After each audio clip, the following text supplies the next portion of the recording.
Seorang remaja lelaki berusia 17 tahun dilaporkan ditahan di bawah Akta Kesalahan Keselamatan, Langkah-Langkah Khas 2012, SOSMA sejak 15 Februari lalu dan sehingga kini masih belum dibenarkan bertemu ibu bapanya. Perkara itu didedahkan Ketua Pengarah Amirah Malaysia, Mardiah Johari selepas didatangi seorang bapa dari Kedah yang mengadu mengenai penahanan anaknya. Menurut beliau, remaja terbabit yang ditahan di Alor Setar telah berada dalam tahanan selama 12 hari, tanpa sebarang pertemuan dengan keluarga. Beliau yang juga ahli Dewan Undangan Negeri Pengkalan Kundor, turut menyuarakan kebimbangan serius terhadap tindakan menahan individu bawah umur di bawah Akta Keselamatan tersebut, sambil menyifatkannya sebagai tidak wajar dan bercanggah dengan semangat perlindungan kanak-kanak. Saya pernah membantah SOSMA sebelum ini dan apatah lagi apabila ia digunakan ke atas kanak-kanak. Pada baru ini, ramai pihak yang mengutuk dan mendesak supaya dibebaskan seorang remaja wanita, remaja perempuan yang berusia 16 tahun telah ditangkap di bawah SOSMA. Jika kes jenayah reman biasanya maksimum 14 hari, SOSMA dibenarkan sehingga 28 hari. Begitu lama sekali. Sebagai pengamal undang-undang, saya nak tegaskan bahawa menahan kanak-kanak ataupun remaja di bawah umur di bawah SOSMA adalah satu perbuatan dan tindakan yang tidak boleh diterima. Polis boleh siasat bawah kanun kesiasaan dengan merujuk dan juga melindungi anak ini sepenuhnya berdasarkan Akta Kanak-Kanak 2001 dan bukannya menggunakan SOSMA.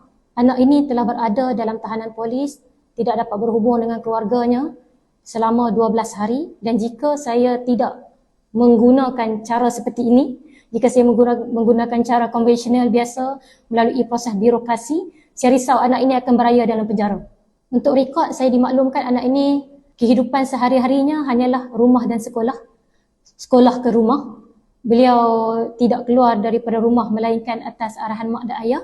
Jadi poin saya adalah pasti tangkapan ini secara tiba-tiba sangat mengejutkan beliau yang baru berusia 17 tahun.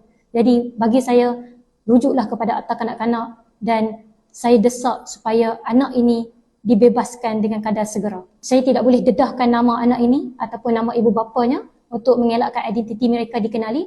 Namun kepada pihak berkuasa, semaklah kes ini. Bukannya ramai pun orang Alor-Setar yang kena. Mungkin satu-satu ni sahaja orang Alor-Setar bawah umur yang ditahan di bawah SOSMA. Semaklah dan rujuklah. Saya desak pembebasan dengan segera.